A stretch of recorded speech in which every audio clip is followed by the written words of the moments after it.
Hey guys, how's it going? Kevin Cleary here with a knife video for you. Today we are looking at something a little bit different, guys. This is the Bestech Tardis. You can see it almost doesn't look like a knife. Rest assured, it is. There's the sharpened edge right there. But it's sort of this very linear, sort of technological looking design. This is from Ostap Hell, who kind of has that design aesthetic, and so it kind of suits his kind of way of looking at the world, I guess. Um, we've had tons and tons and tons of knives from Ostap Hell on the channel. I do like his knives in general. This one, I don't know how I feel about it. I get the appeal, but this is maybe just a little bit too sort of modern looking for my tastes, at least in this configuration. Now there are some other configurations here.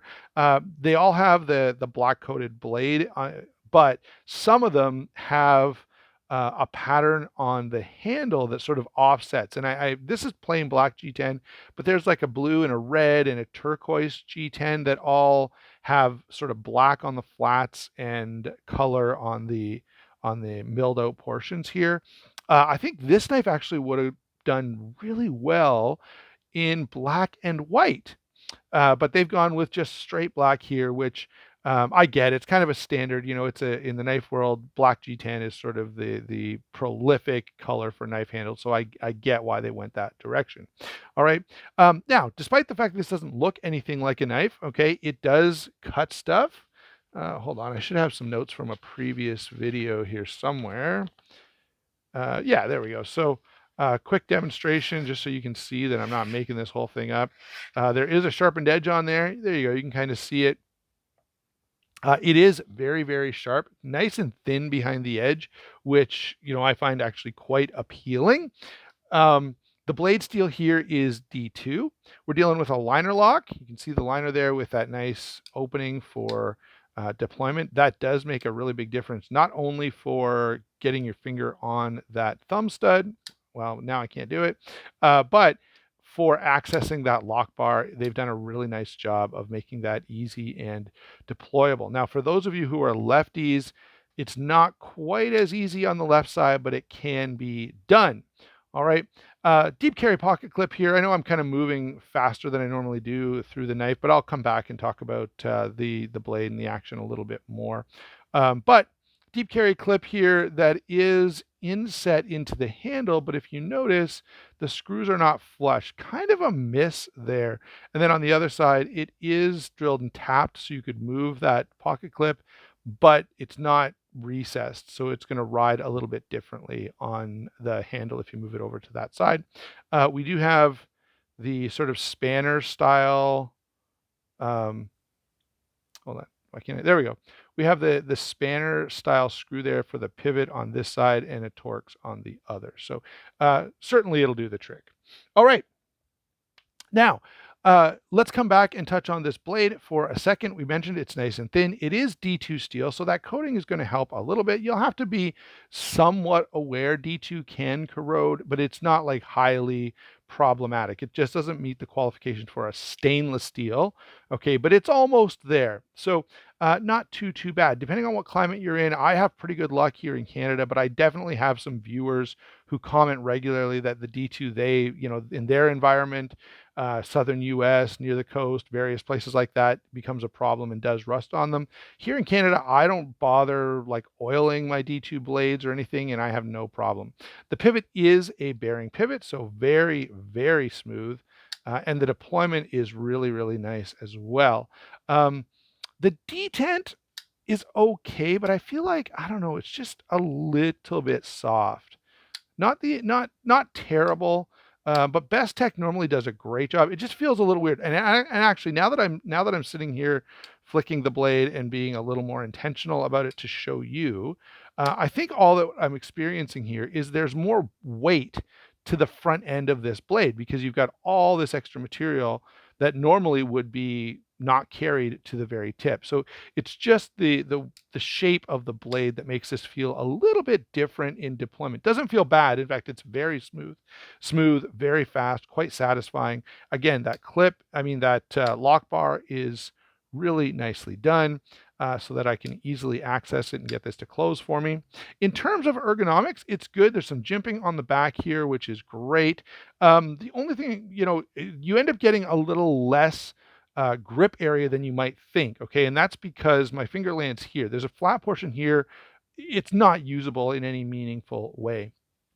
I do also want to point out, if you look here, they've done a decent job on the plunge grind, but they could probably, yeah, I think it'll be okay. You might have a little bit of an issue sharpening this because the handle and the even part of the plunge guide might interfere a teeny bit with sharpening. So you'll just have to be aware.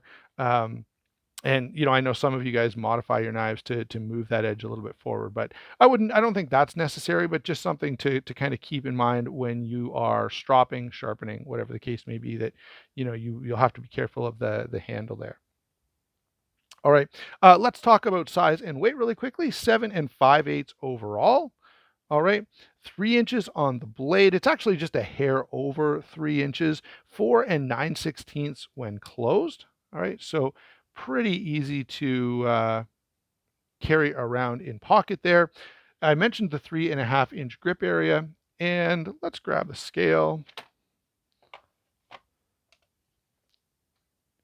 and I'll get you guys a weight. So 4.1 ounces, not too bad at all. Um,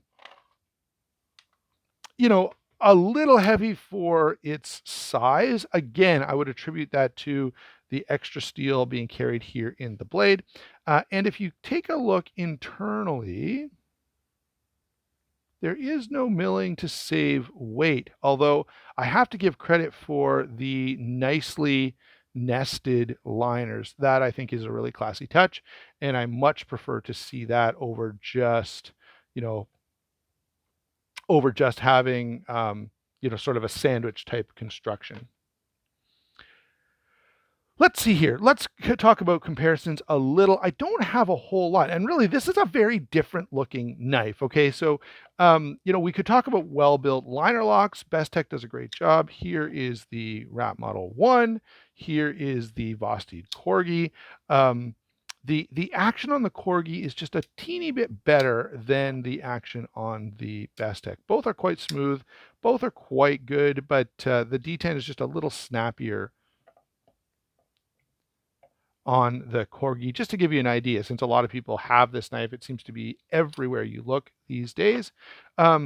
In terms of Wharncliffe liner locks, they're not a ton. I mean, there's a few. Civivi has a couple, and they're around. I don't have any, but the Sencut Trexler is somewhat similar to this. All right. Obviously, this is a larger knife, so a little more interesting to me. But I do like the Trexler, as I think about kind of comparing these two, the Trexler is like a very standard liner lock knife with a cleaver style blade. Okay.